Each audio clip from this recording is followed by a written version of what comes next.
Bonjour chers internautes de Congo Liberty. Votre site inaugure une série d'interviews et nous avons l'honneur de recevoir pour notre première une éminente personnalité congolaise, M.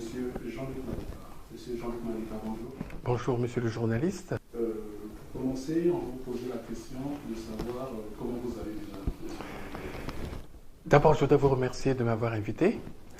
Donc je me porte bien, comme vous le voyez, et je suis content de participer avec vous pour cette émission inaugurale de Congo Liberty.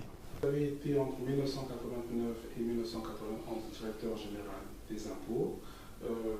Et à ce titre, vous avez participé en 1991 à la conférence nationale souveraine. À l'issue de cette conférence nationale souveraine, vous avez été donc nommé ministre du budget d'abord et ensuite de l'économie et des finances dans le gouvernement de transition du Premier ministre André Milongo. Et c'est à l'issue de la transition et le passage de relais au gouvernement démocratiquement élu du professeur Pascal Lissouba que vous avez quitté le gouvernement. Vous êtes actuellement coordonnateur général des Assises nationales du Congo pour l'alternance démocratique. Est-ce que j'ai oublié, monsieur Jean-Luc Malika, quelque chose dans le profil que j'ai donné de vous, à moins que vous vouliez rajouter quelque chose? Non, non. Tout simplement qu'après le gouvernement, je suis revenu dans mon administration d'origine, notamment celle des impôts. Puis après, en tant que consultant international, j'ai plusieurs fois effectué des études, des audits, des missions dans plusieurs pays africains pour faire évoluer leur législation, par exemple. Alors, vous êtes, donc, comme on a dit, coordonnateur des Assises nationales du Congo. Est-ce que vous pouvez nous parler rapidement des missions qui sont les vôtres, hein, en tout cas dans votre association? Est-ce que c'est un parti politique? Est-ce que c'est un groupement d'associations? Pouvez-vous nous parler des Assises nationales du Congo? Oui, d'abord, les Assises nationales du Congo sont nées d'une volonté de Congolaises, de Congolais et d'amis du Congo de se regrouper autour d'un objectif précis, c'est-à-dire de tout faire en sorte que les articles 57, 185 liés au non-changement de la Constitution soient mis en œuvre. Donc, à partir de ce regroupement fait de plusieurs personnes, que ce soit des individualités, des associations, des partis politiques, nous avons essayé de travailler autour d'un document intitulé Plaidoirie et d'une charte, une charte pour l'alternance démocratique. Donc, ceux qui voulaient faire partie des assises nationales devaient signer ces deux documents. Donc, la dynamique intergénérationnelle qui s'est mise en place était beaucoup plus basée sur la confiance, sur l'unité nationale et également sur la force des convictions.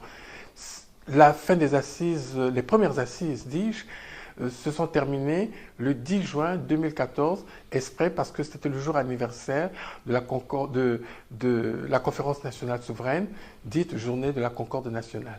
Alors, on sait qu'au sein des assises nationales, comme vous venez de le rappeler, il y a donc plusieurs associations, il y a même des représentants de partis politiques. On entend souvent les représentants de ces partis politiques-là ou les leaders de ces partis s'exprimer sur les questions cruciales qui se posent dans notre pays, le Congo-Brazzaville, sans savoir si c'est la voie des assises ou pas. Pour votre part, on ne vous entend pas beaucoup et c'est l'occasion pour nous de vous poser des questions.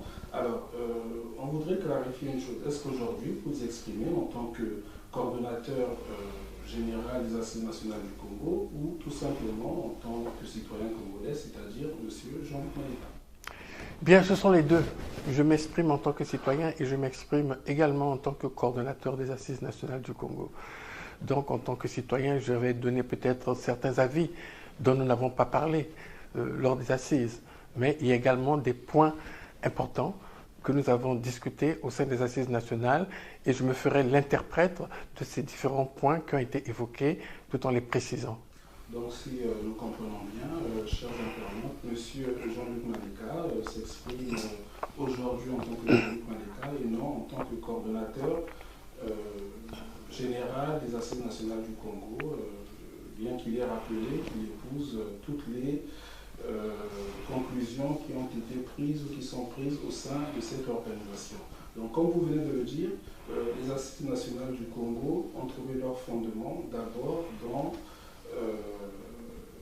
le respect de la Constitution de 2002, dont certaines velléités du pouvoir en place tendraient à remettre en cause.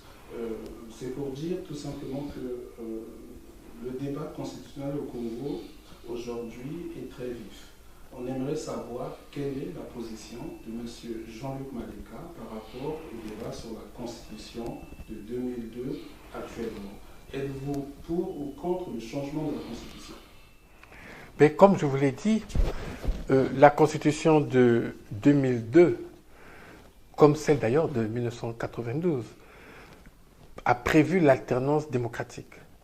Et donc, nous disons non à la révision, nous disons non à la modification et non au changement de la Constitution, eu égard à ces articles que je vous ai cités et qui sont des principes intangibles. Mais notre prise de position n'est pas uniquement basée sur un prisme juridique.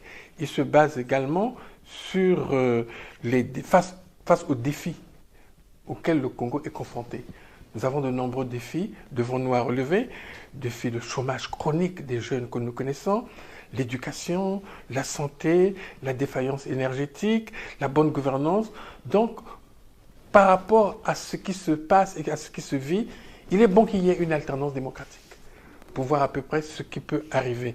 Mais il y a également un autre élément à prendre en compte, c'est que nous voulons créer un rapport de force qui fasse en sorte qu'on puisse permettre une renaissance du Congo.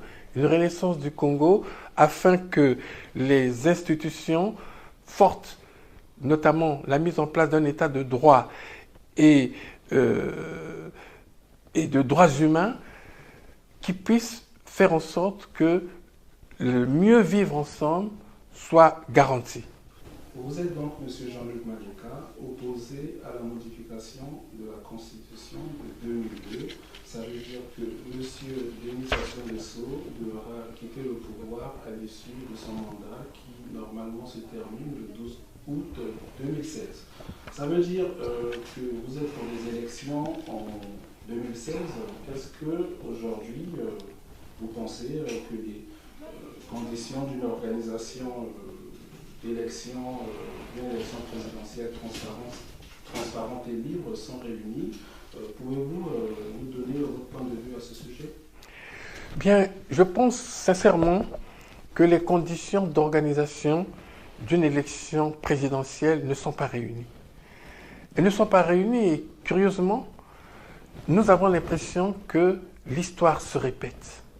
Souvenons-nous de deux mémorandums importants. Le mémorandum de mars 1997. Et dans ce mémorandum, il y avait plusieurs signataires, donc le président de la République, Denis Sassou Nguesso, M. Bernard Kolela, M. Ota, M. Opimba et bien d'autres. Ils étaient nombreux, plus d'une dizaine. Donc, eux-mêmes, ils avaient dit qu'il fallait rétablir les conditions. Et dans tous les mémorandums en ce sens, il y a plusieurs éléments qui sont cités. Un, l'élément sécuritaire. Donc, il faudrait, par exemple, restaurer la libre circulation et sur tout l'ensemble du territoire. À l'époque, quand nous avions organisé les élections, vous savez, il y avait ce qu'on appelait les ambassades. Chaque candidat pouvait s'exprimer librement dans toute l'étendue du territoire sans problème. À l'heure actuelle, la force publique n'est plus telle que celle que nous avions faite à l'époque.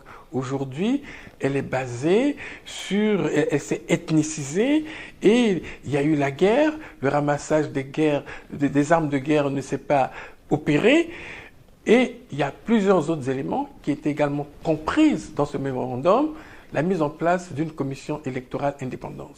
Nous savons que pour mettre en place une commission électorale indépendante, il y a plusieurs stades. Il y a par exemple un recensement. Nous, à l'époque, on s'était peut-être basé sur ce qu'on appelait le recensement pour l'habitat, RDPH, recensement de la population et de l'habitat. Aujourd'hui, tout ce qui concerne le fichier électoral, même le découpage électoral, les listes, la proclamation des élections, tout ce processus ont été truqués et même tronqués. Et si je peux me permettre, M. Jean-Luc Maleka, vous êtes en train de nous dire que les conditions ne sont pas réunies, que le fichier électoral est tronqué. Tout ce que vous venez de rappeler, est-ce que vous pensez qu'on sera dans les temps d'ici la fin du mandat de M. Denis Sassou Nguesso? Non, c'est impossible. C'est impossible d'être dans les temps.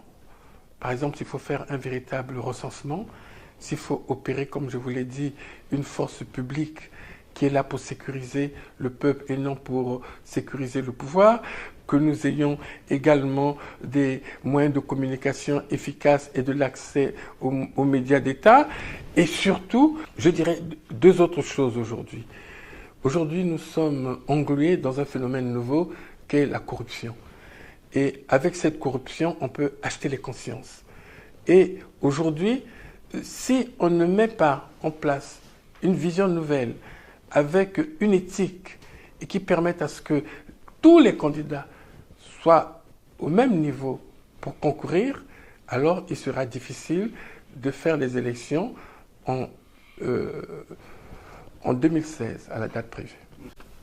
Alors, M. Jean-Luc Maleka, vous êtes en train de nous dire que l'organisation des élections n'est pas possible avant 2016, mais qu'est-ce que vous proposez exactement? Je ne sais pas, est-ce qu'au niveau des assises nationales, vous avez fait une publication pour répondre à toutes ces interrogations-là? Au niveau des assises nationales, nous avons fait des déclarations, notamment le non au changement de la Constitution du 20 janvier 2002.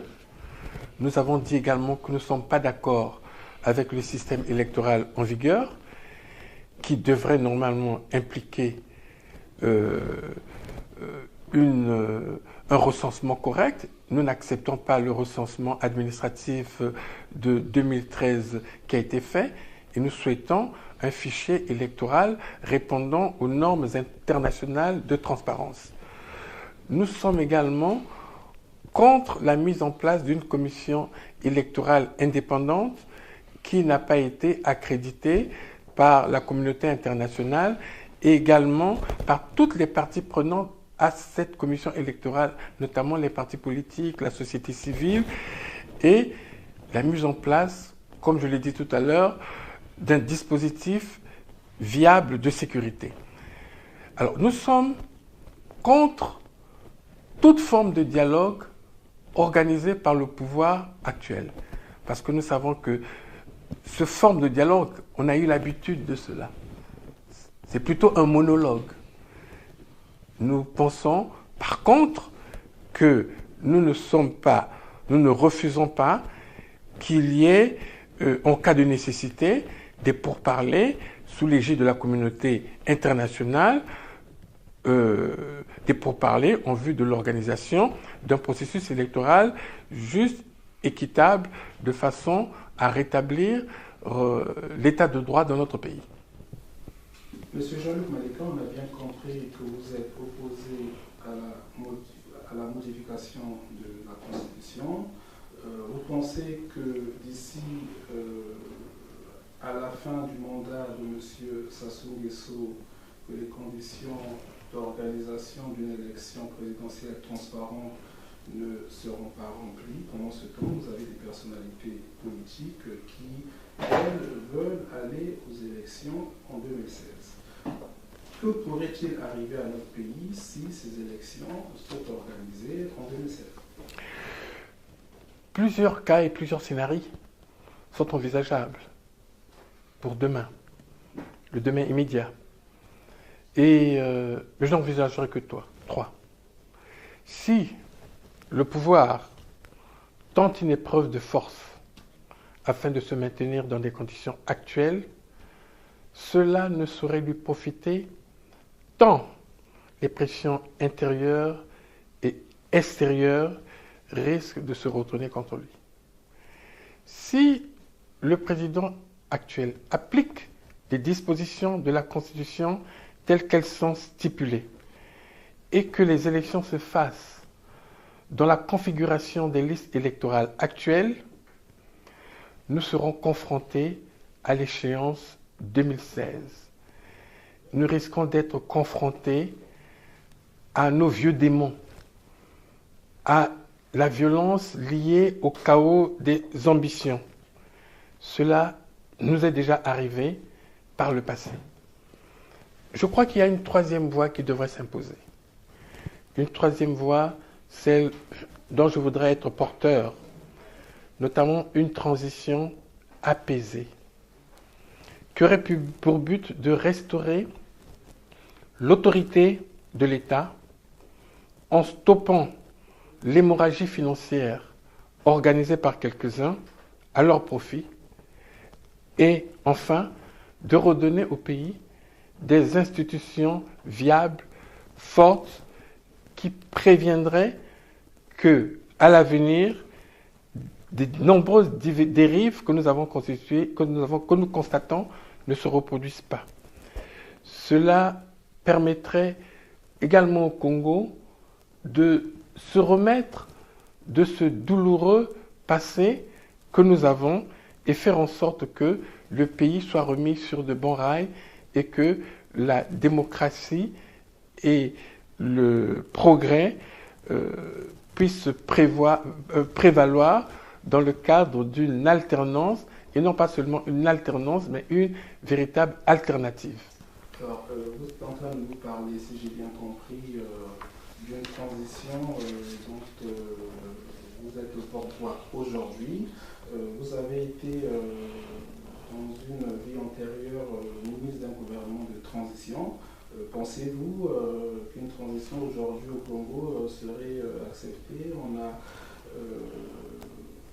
On voudrait savoir si vous y avez réfléchi. Est-ce que ce gouvernement de transition-là serait le résultat de ce qu'on pourrait appeler un dialogue ou un bongi? Oui, les Congolais ont toujours su, à travers leur histoire, organiser un bongi intercongolais qui puisse mettre en place des institutions de transition. C'est un peu ce qui nous est arrivé lors de la conférence nationale souveraine. Et je prendrai un adage en disant que lorsqu'on a pris un mauvais chemin, il n'y a pas plus hasardeux que d'en prendre un autre qui peut nous amener à des endroits inconnus. La sagesse recommanderait qu'on fasse demi-tour, qu'on revienne au point d'intersection avant ces bifurcations, et à partir de ce moment, on trouvera le bon chemin. Et c'est pour ça que ce Mbongi que nous voulons de nos voeux, qui pourrait rassembler tous les Congolais, que ce soit ceux du PCT, ceux de l'opposition, ceux de la société civile, ceux de la diaspora, je crois que une fois tous réunis, nous pouvons trouver les voies et moyens pour arriver à une transition qui non seulement permettrait à ce qu'on arrive à une véritable alternance et alternative politique, mais faire en sorte que le Congo puisse se mettre sur de bons rails. Dès que la transition est en train de prendre du chemin, il y a une tribune de maître Aloïse Mugilino Massengo qui va dans ce sens-là. La question aujourd'hui est de savoir, cette transition, vous la voulez avant la fin du mandat de M. Sassou Nguesso ou après son départ, c'est-à-dire après 2016. Pouvez-vous nous dire, s'il vous plaît, quelle est votre position à ce sujet? Je pense que, comme nous avons dit, le président de la République actuel, son mandat se termine au mois d'août 2016. Et j'ai bien dit que les conditions n'étaient pas réunies pour que les élections se fassent. À partir de ce moment, je pense que tous les Congolais peuvent se retrouver et c'est de là que nous déciderons de cette transition, y compris la durée, y compris le contenu, y compris quelles sont les institutions qui devraient être mises en place. Et donc, pour répondre clairement, je pense que c'est à la fin de son mandat que nous devrons mettre en place ce régime de transition, si nécessaire. Alors, pour ce régime de transition-là, je constate que vous y avez beaucoup réfléchi. Peut-être que votre expérience dans le précédent gouvernement de transition d'André Mulongo vous permet aujourd'hui d'avoir un certain recul. De combien de temps pourrait durer cette transition-là et quelle pourrait être la mission d'une transition, en tout cas d'un gouvernement de transition au Congo-Brazzaville? Effectivement, fort de la transition faite avec le Premier ministre André Mulongo, je pense que ce qui nous a manqué, j'ai une certaine idée de ce qui pourrait être cette transition. Aujourd'hui, par rapport à hier, je vois en termes de durée. Hier, la durée était une petite durée, elle n'était pas longue. Nous avons même bien vu que quand le président Sassou Nguesso a pris le pouvoir, il y a eu une soi-disant transition flexible. Je pense que cette transition devrait être pas trop longue, pas trop courte. Au-delà de 2 ans, si les choses sont faites correctement, de façon à ce que nous puissions mettre en place des institutions, faire les élections et, eu égard à tous les défis que nous devons relever, nous devons mettre en place le programme et j'ai quelques petites idées là-dessus, comme vous l'avez dit. Vous nous dites qu'une transition devrait avoir une durée d'au moins 2 ans. Entre autres, vous dites que cette transition doit avoir pour objectif d'assainir les finances publiques, de lutter contre la corruption. Il est vrai que chaque semaine, au moins sur le Congo-Brazzaville, nous apprenons à grande échelle des détournements de fonds publics. Nous apprenons aussi des détournements dans le secteur pétrolier. Quant aux impôts ou à la régie financière au pays, on n'en parle même plus, d'autant plus qu'on s'arrête sur les détournements les plus importants. Alors, vous avez pour votre part été directeur général des impôts, ministre de l'économie et des finances. Que pouvez-vous nous dire sur la situation actuelle de corruption généralisée au Congo-Brazzaville et de tous les détournements dont la presse internationale fait écho aujourd'hui dans le secteur pétrolier? La corruption que nous vivons au Congo, c'est vraiment une gangrène. C'est une maladie qui a détruit le tissu congolais. Tous les maux que nous avons quand on fait l'état des lieux, tous les problèmes de santé, d'éducation, de malnutrition, tout cela découle de cette gangrène. Pour répondre à votre question, notamment sur ce qui se lit dans la presse étrangère, évidemment, la corruption, on peut la voir dans de nombreux cas, que ce soit en matière de recettes, qu'en matière de dépenses publiques. Là, par exemple, récemment, c'est vrai, on nous a parlé d'un cas de corruption qui consiste dans la commercialisation du brut.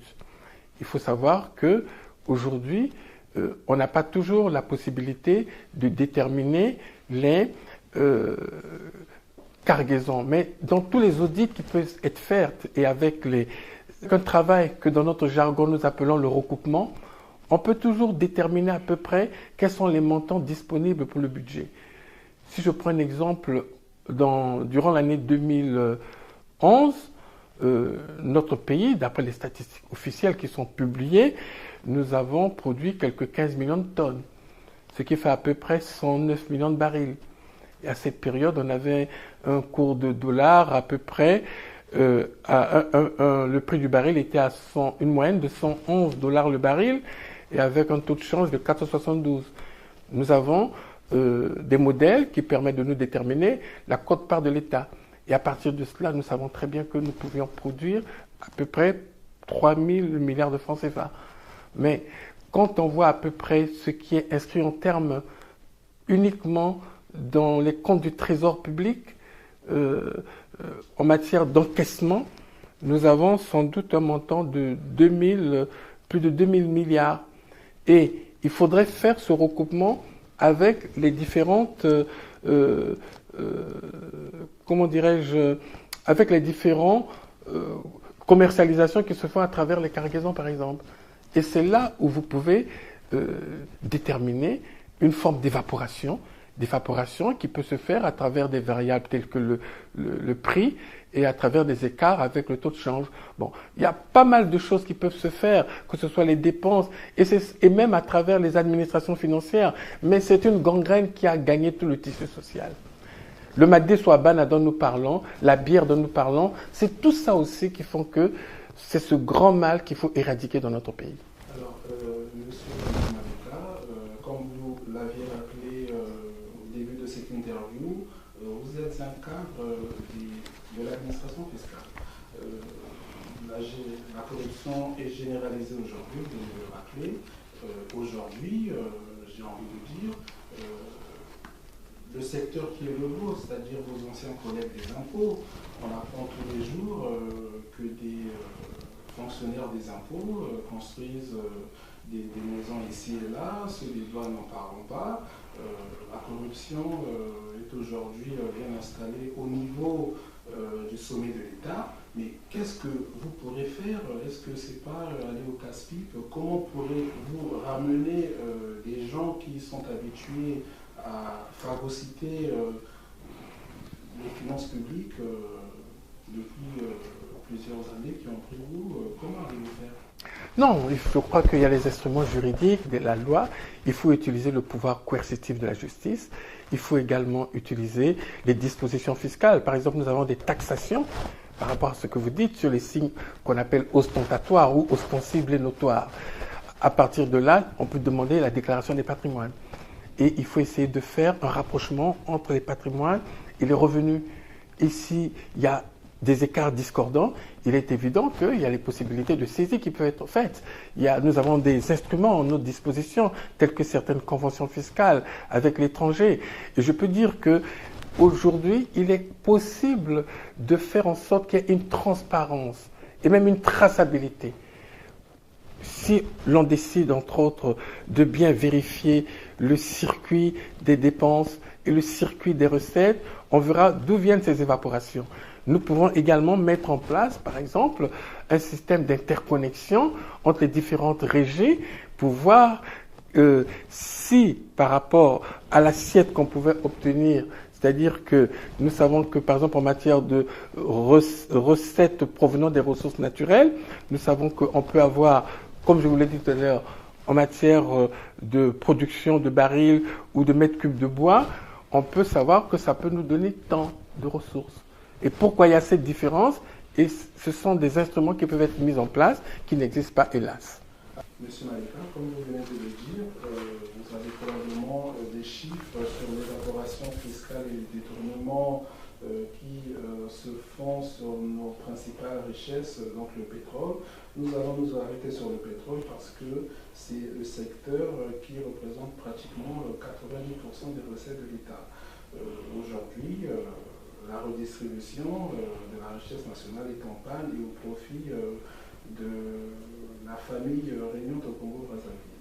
Comment pourrait-on demain imaginer une redistribution saine de la richesse nationale dans notre pays? Avant d'imaginer le problème de la redistribution nationale, j'ai lu récemment le dernier rapport de la Cour des comptes et de discipline budgétaire. À travers ce rapport, il y a des données qui sont là. Et à partir de ces données, comme je vous l'ai dit, en matière de recoupement, on peut savoir à peu près combien on pourrait obtenir si les choses étaient faites correctement. Et on sait que plusieurs canaux peuvent être utilisés. Pas seulement pétrolières. Tout à l'heure, nous avons parlé du domaine de la commercialisation. Il peut s'agir également de plusieurs domaines, comme on voit par exemple dans les statistiques de la loi de finances. Le principe même, ce qu'on appelle l'unicité budgétaire, n'est pas réalisé. c'est-à-dire l'unicité budgétaire, on met en place toutes les recettes brutes et toutes les dépenses brutes. Or, nous avons parfois des recettes nettes. Et à l'intérieur, nous avons des prélèvements qui ne sont pas inclus, nous avons pas mal d'autres opérations, nous avons des régularisations, par exemple des vérifications qui ne sont pas incluses. Et d'ailleurs, ce rapport a pointé du doigt ces différents domaines. Donc, c'est une panoplie, et même dans les domaines de dépenses, souvent qu'on oublie, tous les grands chantiers qui ont été effectués, qui ont été surfacturés. C'est à travers ça également qu'il y a une grande corruption, parce que nous avons un grand mal dans notre pays. Le grand mal, c'est que le pays est unijambiste. Notre secteur, par exemple, pétrolier, que vous dites, c'est plus de 90% des exportations. C'est plus de 70% des recettes fiscales. Et c'est également en matière de structure économique, plus de 70% de la structure économique du pays. Mais cela cache aussi le fait que vous avez d'autres activités qui se greffent, notamment dans les services qui sont reliés au secteur pétrolier, qui font que quand ça se casse la gueule, comme actuellement, nous allons avoir des problèmes, quel que soit le gouvernement qui va venir. Il y aura des retombées, il y aura vraiment une hémorragie, parce que les variables sur lesquelles nous vivons, que ce soit le prix du dollar, que ce soit le prix du baril, que ce soit le cours, le taux de change, ce sont des variables qui nous sont imposées. Dieu merci, pour l'instant, nous avons ce qu'on appelle un effet de ciseau, qui fait que le prix du dollar s'est un peu relevé par rapport à l'euro. Donc, ce secteur, aujourd'hui, il faut une véritable diversification économique. Il y a par exemple, au début de l'indépendance, en matière agricole, ce secteur agricole représentait à peu près 25% du produit intérieur brut.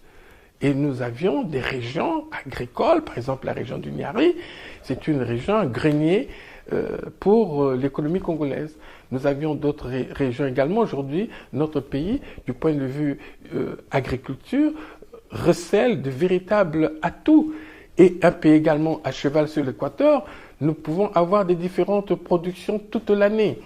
Donc c'est à nous de faire en sorte que, dès qu'on mettra peut-être un programme nouveau, par exemple un programme que je qualifierais de valorisation humaine, qui serait que au début, on devrait mettre en place par exemple un recensement pour toute la population, savoir qui est qui, mais pas seulement un recensement pour les élections, mais un recensement qui s'accompagnerait également d'une évaluation, savoir qui fait quoi, quel est le niveau de ceci, un tel, de façon à ce qu'on puisse mettre en place un programme de formation, de recyclage et d'adapter tout cela par rapport aux projets économiques et sociaux qu'on devrait voir venir, que ce soit dans le domaine de la santé, de l'éducation, de la sécurité, de la création d'entreprises, et mettre en place des outils qui puissent faire en sorte que notre pays soit attractif pour l'investissement étranger.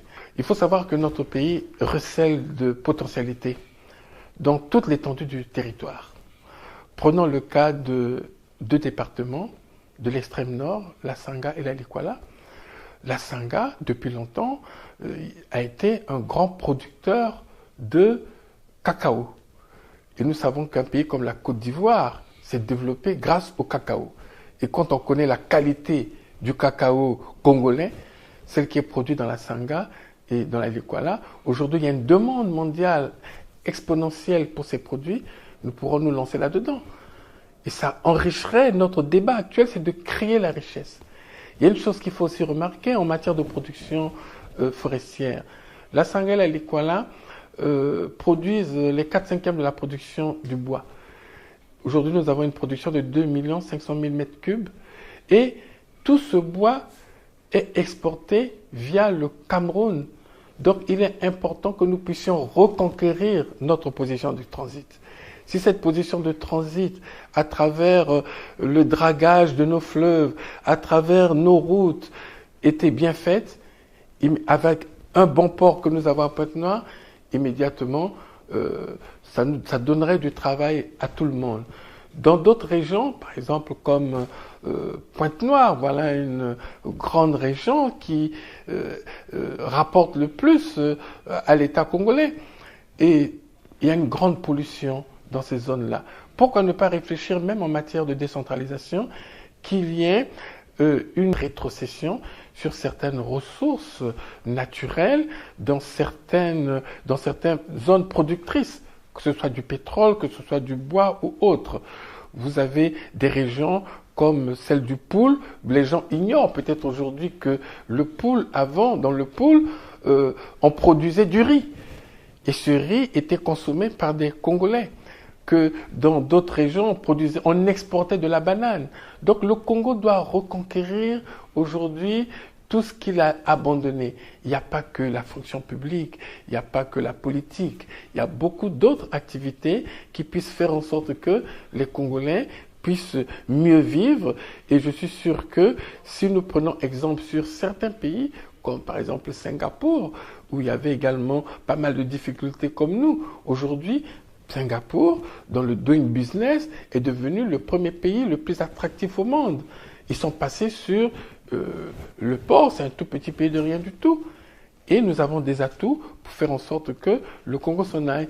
Et c'est un peu l'expérience que nous voulons à travers cette transition, si elle pourrait se faire, mettre ce Congo sur les rails pour son renouveau, pour repenser autre chose et pour qu'on ne soit pas toujours tributaire de cette rente pétrolière qui est une économie de cueillette parce qu'on a quelque chose qui est là et on appelle ça un peu le syndrome hollandais.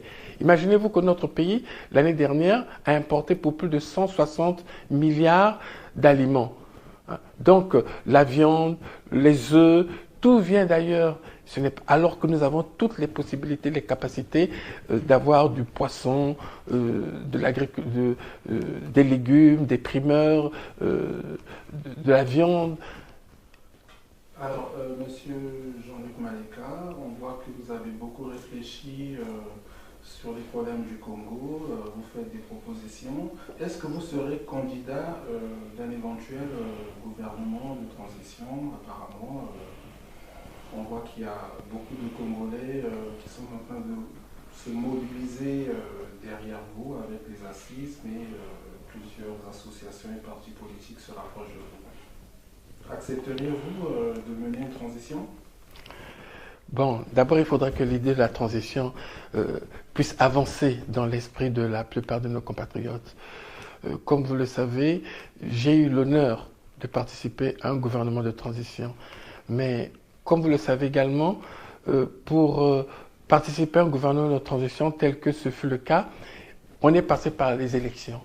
Donc c'est le peuple qui a choisi M. André Milongo, les conférenciers qui étaient là, qui l'ont choisi et c'est pour cela qu'il a pu diriger cette transition. Si d'aventure un tel cas arrive, ben, ce sera au peuple congolais de le décider lui-même. Mais si je comprends bien, vous n'êtes pas du tout opposé au fait qu'une candidature se porte sur vous. Vous n'êtes pas en train de réfléchir à tout ça sans que vous ayez l'idée peut-être demain, qui sait, de participer à un gouvernement de transition ou à la reconstruction du pays parce qu'à travers les consultations internationales que vous menez, pourquoi ne pas en faire profiter à votre pays? Non, bien entendu, je ne refuserai pas d'en faire profiter à mon pays si le cas se présenterait, le cas échéant.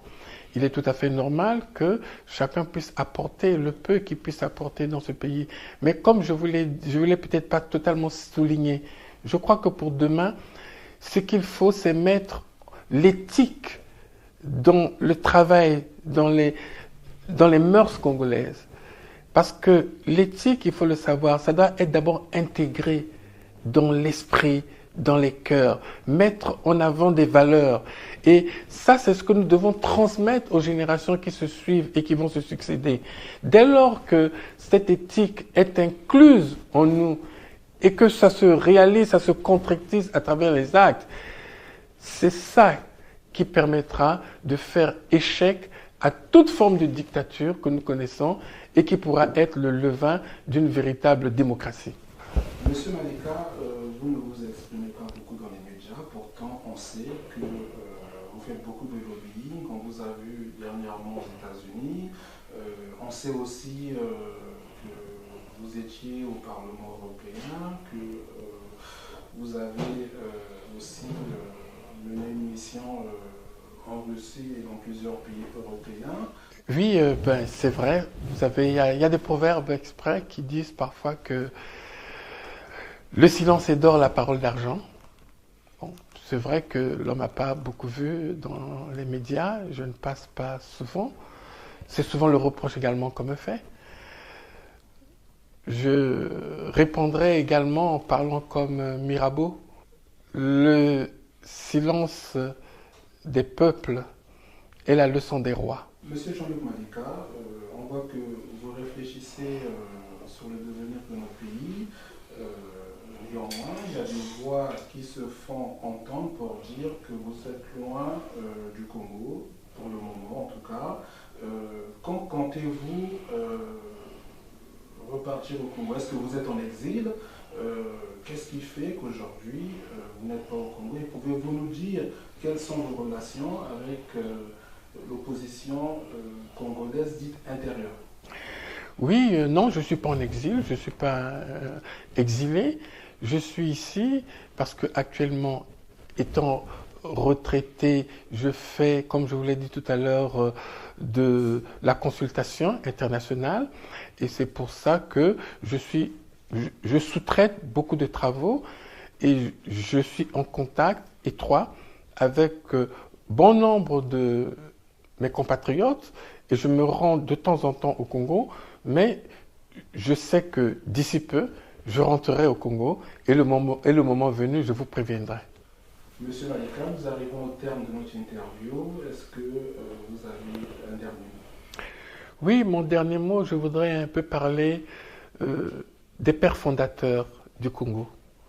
Les pères fondateurs que furent Mathieu André, que furent Félix Tshikaya, ceux de l'indépendance, le président Fulbert Yulu, Jacques Opango. Tout cela voulait du bien du Congo. Et cela s'est vu dans leur façon d'être. Et aujourd'hui, nous sentons qu'il y a ce que je qualifierais d'un emprisonnement mental, d'une prison mentale qui a fait que nous, les Congolais, nous ne sommes plus ce que nous fûmes. Nous devons reprendre ce rêve des pères fondateurs du Congo. Ce rêve où ils voulaient que les Congolais vivent bien, qu'ils puissent manger chaque jour, qu'il ait un niveau d'éducation le meilleur. Nous, c'est ce que nous avions connu. Donc, dès que nous avons quitté la colonisation, notre pays était en pointe parmi les autres. Aujourd'hui, il est dans les profondeurs du classement. Mais maintenant, si nous avons des objectifs pour demain, dans ces objectifs, nous voulons faire en sorte que la qualité de la vie du Congo soit parmi les meilleures en Afrique, que le niveau d'éducation, la production agricole, le niveau sportif et combien d'autres données puissent être les meilleurs et fassent en sorte que le Congo de demain soit un Congo différent d'aujourd'hui, où il fait bon vivre, où enfin que nous puissions, comme le dit notre hymne national, que dans l'unité, que le Congo puisse se lever et que le soleil se lève. Monsieur Malika, nous vous remercions une fois de plus d'avoir accepté notre invitation et d'avoir participé à cette interview. Appelons aux internautes de Congo Liberty que nous ouvrons donc une série d'interviews et nous remercions tous les internautes qui sont toujours nombreux, toujours plus nombreux sur notre site. Nous vous remercions vivement en vous souhaitant une très bonne semaine.